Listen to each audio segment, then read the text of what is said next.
അപ്പൊ ഹലോ മച്ചന്മാരെ, നമ്മുടെ MS ആക്കാറിലേക്ക് എല്ലാവർക്കും സ്വാഗതം. അപ്പൊ ഇന്നെന്താ താമരയുടെ വീഡിയോ എന്നല്ലേ നിങ്ങൾ വിചാരിക്കണേ? അപ്പൊ വീട്ടിലെ ആമ്പലും താമരയുടെ വീഡിയോ ആണ് ഞാൻ ചെയ്യാൻ പോകുന്നത്.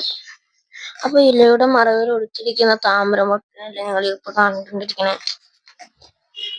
അപ്പൊ ഇങ്ങനെയൊക്കെ നന്നായിട്ട് വളർന്ന് വരാൻ വേണ്ടി, പൂ ഉണ്ടാവാനൊക്കെ വേണ്ടി എൻ്റെ അമ്മ എന്ത് വളം ഉപയോഗിക്കണം അറിയോ? NPK 19-19-19 എന്ന വളം കേട്ടോ. പോഷകങ്ങളൊക്കെ കിട്ടാൻ വേണ്ടി എൻ്റെ അമ്മ ഉപയോഗിക്കണേ. അപ്പം ഇതിനകത്ത് ഗപ്പീന് ഇടാനുള്ള കാരണം കൊതുക് അങ്ങനത്തെ സാധനങ്ങളൊന്നും വരില്ല, അതിനു വേണ്ടിയാണ് ഞാൻ തന്നെയാണ് ഗപ്പീന് ഇടാൻ പറഞ്ഞത്. അപ്പൊ കൊതുക് അങ്ങനത്തെ ഒന്നും വരില്ല, നമ്മുടെ അമ്പലിനൊന്നും പറ്റൂല, കൊതുകൊന്നും വരാണ്ട് ഗപ്പി സൂക്ഷിച്ചോളും. അപ്പൊ നിങ്ങളുടെ വീട്ടിലും പരമാവധി ഗപ്പീനെ ഇടാൻ നോക്കുക, ഒരു കുഴപ്പമില്ലാണ്ട് പോകാൻ പറ്റും. അപ്പം ഇത് എൻ്റെ വീട്ടിലുള്ള ആമ്പലാണ് നിങ്ങളിപ്പോൾ കാണുന്നത്.